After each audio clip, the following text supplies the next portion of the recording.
Um levantamento do jornal Notícias do Dia faz novos questionamentos às obras de execução da reforma da ponte Hercílio Luz aqui na capital. Nós vamos falar agora ao vivo com o repórter Paulo Miller, que tem mais informações.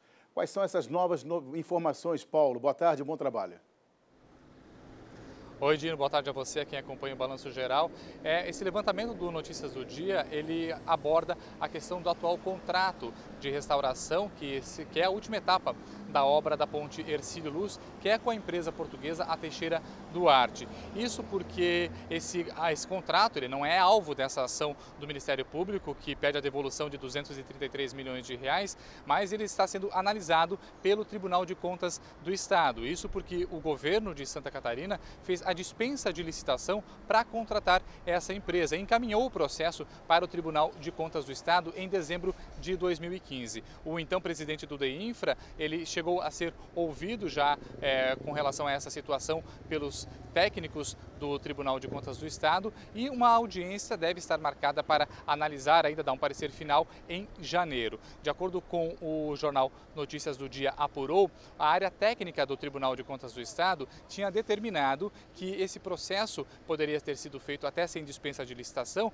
mas desde que houvesse uma audiência pública e um chamamento público para que todas as empresas interessadas em fazer essa última etapa de restauração da ponte Hercílio Luz pudessem também participar dessa dispensa de licitação. Esse atual contrato ele está avaliado em 262 milhões de reais. Só para a gente ter uma ideia de valores, os contratos que o Ministério Público de Santa Catarina está questionando nessa ação que pede a devolução de 233 milhões de reais são contratos entre 2006 e 2014 de 233 milhões de reais, da Florianópolis Monumento e da ProSul com Cremate, que tiveram os contratos também rompidos pelo governo do estado. Mas depois de 2014, houveram mais gastos com a ponte. Foram mais de 11 milhões de reais para a empresa EMPA para fazer a montagem daquela estrutura provisória embaixo da ponte para sustentar a ponte, 137 mil reais com a Fares e associados de engenharia para assessoramento na atualização do orçamento,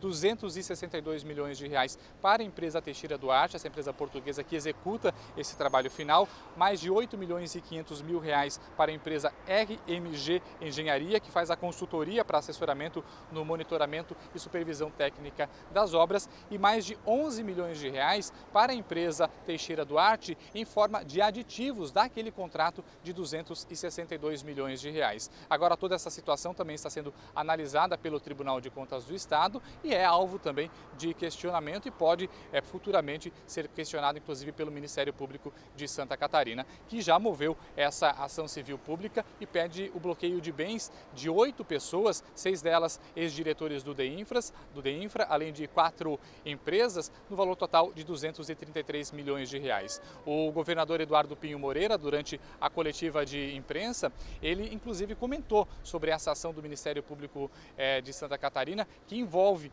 esses ex-diretores do DEINFRA. Vamos acompanhar o que disse o governador. Eu espero que eles possam explicar o que é que de fato aconteceu. O que é claro, e isso tem que ser visto pela sociedade, é que a reforma de uma ponte que tem mais de 80 anos no mar, não tem como você saber a complexidade do que você vai encontrar. É algo que tem que ser esclarecido. Aqueles que têm culpa têm que ser penalizados, os que não têm culpa têm que ser pedido desculpas públicas.